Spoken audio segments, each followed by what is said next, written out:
সবাইকে আরও একবার স্বাগত জানাচ্ছি আমার আরও একটি নতুন ইউটিউব ভিডিওতে। আশা করি সবাই অনেক ভালো আছেন। তো আজকে আমি দ্য ডেইলি স্টারের একটি এডিটোরিয়ালের প্রথম অংশের অনুবাদ করে দেখাবো। তো চলুন আজকের ভিডিওটি শুরু করা যাক। এখানে বলছে পয়জন অন দ্য প্লেট।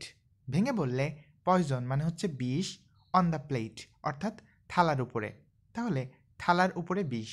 এখানে যেহেতু একটা প্রশ্নবোধক চিহ্ন রয়েছে, তাই বাংলায় এভাবে বলতে হবে যে থালার উপরে বিষ। আশা করি বুঝতে পেরেছেন। নেক্সট, এখানে বলছে implement court directive to phase out harmful pesticides.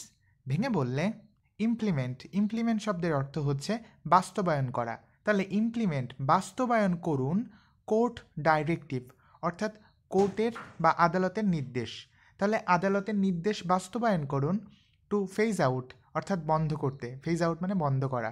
বন্ধ করতে কি বন্ধ করতে? হার্মফুল পেস্টিসাইডস অর্থাৎ ক্ষতিকর কীটনাশক। তাহলে ক্ষতিকর কীটনাশক বন্ধ করতে আদালতের নির্দেশ বাস্তবায়ন করুন। আশা করি লাইনটা বুঝতে পেরেছেন। নেক্সট, এখানে বলছে consider a winter meal on a typical dining table. ভেঙে বললে কনসিডার মানে চিন্তা করুন, এ উইন্টার মিল একটি শীতের খাবারের কথা, on a typical dining table একটি সাধারণ ডাইনিং টেবিলের উপরে। তাহলে বাংলা করলে এমন হচ্ছে যে একটি সাধারণ ডাইনিং টেবিলের উপরে একটি শীতের খাবারের কথা চিন্তা করুন। আশা করি বুঝতে পেরেছেন। এখানে বলছে it includes beans, tomatoes and cauliflowers, a diet that on the surface appears wholesome. ভেঙে বললে ইট ইনক্লুডস অর্থাৎ এটার মধ্যে থাকে। কোনটার মধ্যে থাকে? এই শীতের খাবারের মধ্যে থাকে। কি কি থাকে? বিনস অর্থাৎ সিম থাকে, টমেটোস থাকে, অ্যান্ড কোলফ্লাওয়ার্স অর্থাৎ ফুলকপি থাকে। এ ডায়েট যেটা হয় একটি খাদ্য তালিকা, ডায়েট মানে খাদ্য তালিকা, দ্যাট যা অন দ্য সারফেস অর্থাৎ উপর থেকে দেখতে, অন দ্য সারফেস মানে উপর থেকে দেখতে, যা উপর থেকে দেখতে অ্যাপিয়ার্স অর্থাৎ মনে হয়, হোলসাম অর্থাৎ পুষ্টিকর। তাহলে বাংলা করলে এমন হচ্ছে যে এটাতে থাকে সিম, টমেটো এবং ফুলকপি, এমন একটি খাদ্য তালিকা যা উপর থেকে দেখতে পুষ্টিকর বলেই মনে হয়। আশা করি বুঝতে পেরেছেন।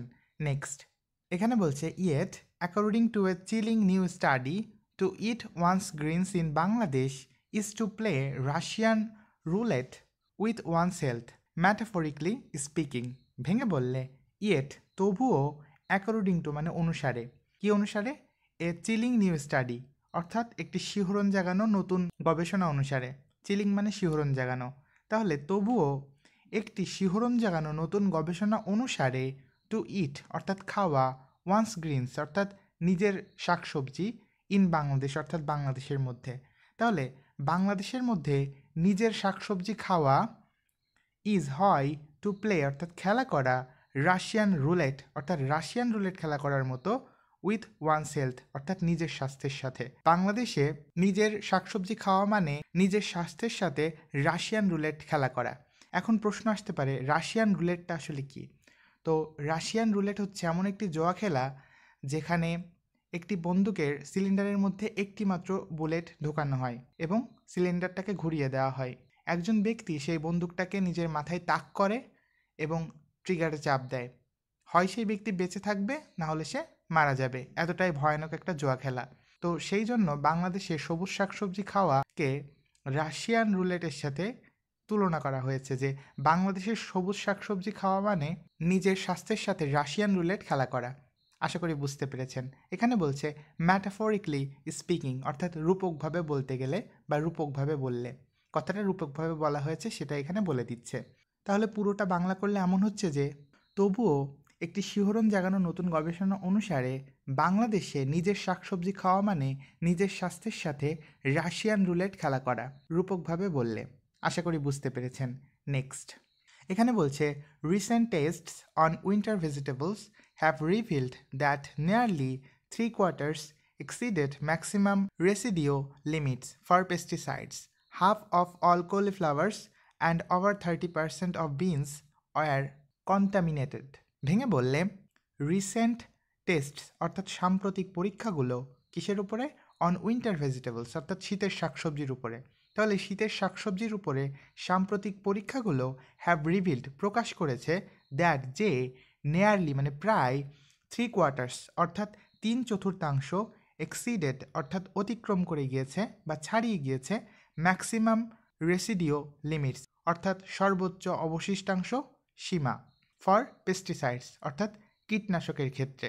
তাহলে শীতের শাকসবজির উপরে সাম্প্রতিক পরীক্ষাগুলো প্রকাশ করেছে যে কীটনাশকের ক্ষেত্রে প্রায় 3/4 সর্বোচ্চ অবশিষ্টাংশ সীমা ছাড়িয়ে গিয়েছে।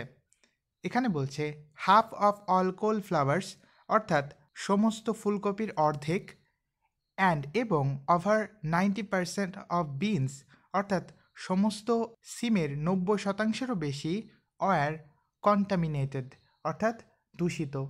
তাহলে বাংলায় বললে এমন হচ্ছে যে শীতের সবজির উপর সাম্প্রতিক পরীক্ষাগুলো প্রকাশ করেছে যে প্রায় 3/4 সবজি কীটনাশকের ক্ষেত্রে অবশিষ্টাংশের সর্বোচ্চ সীমা অতিক্রম করেছে, যেখানে সমস্ত ফুলকপির অর্ধেক এবং 90%-এরও বেশি সিম দূষিত হয়ে গিয়েছে। আশা করি বুঝতে পেরেছেন। নেক্সট এখানে বলছে evidently in it's rush to secure food self sufficiency Bangladesh has allowed it's fields to become a chemical wild West. ভেঙে বললে এভিডেন্টলি মানে স্পষ্টতই, ইন ইটস রাশ, রাশ শব্দের অর্থ হচ্ছে তাড়াহুড়ো, তাহলে এটা তাড়াহুড়োর মধ্যে, স্পষ্টতই এটা তাড়াহুড়োর মধ্যে কিসের জন্য? টু সিকিউর অর্থাৎ অর্জন করতে, সিকিউর মানে অর্জন করা, তাহলে এটার অর্জন করার তাড়াহুড়োর মধ্যে কি অর্জন করা? ফুড সেলফ সাফিসিয়েন্সি অর্থাৎ খাদ্যের স্বয়ংসম্পূর্ণতা, সেলফ সাফিসিয়েন্সি মানে স্বয়ংসম্পূর্ণতা।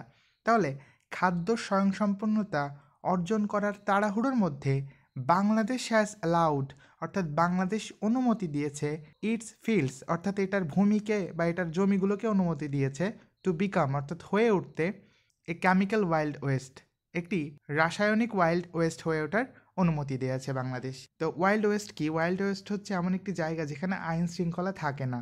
তাহলে এই এভিডেন্টলি থেকে শুরু করে এই ওয়াইল্ড ওয়েস্ট পর্যন্ত বাংলায় অনুবাদ করলে এমন হচ্ছে যে স্পষ্টতই খাদ্যের স্বয়ংসম্পূর্ণতা অর্জন করার তাড়াহুড়োই বাংলাদেশ তার কৃষি জমিকে রাসায়নিক ওয়াইল্ড ওয়েস্ট হয়ে ওঠার অনুমতি দিয়েছে। আশা করি বুঝতে পেরেছেন। তো আজকের ভিডিও এই পর্যন্তই ছিল, আগামী পার্ট দেখার আমন্ত্রণ রইল। আমার ভিডিওটি যদি ভালো লাগে অবশ্যই একটি লাইক করবেন, কমেন্টে আপনার মন্তব্য জানাবেন এবং আমার চ্যানেলটিকে সাবস্ক্রাইব করতে ভুল করবেন না। সকলকে ধন্যবাদ।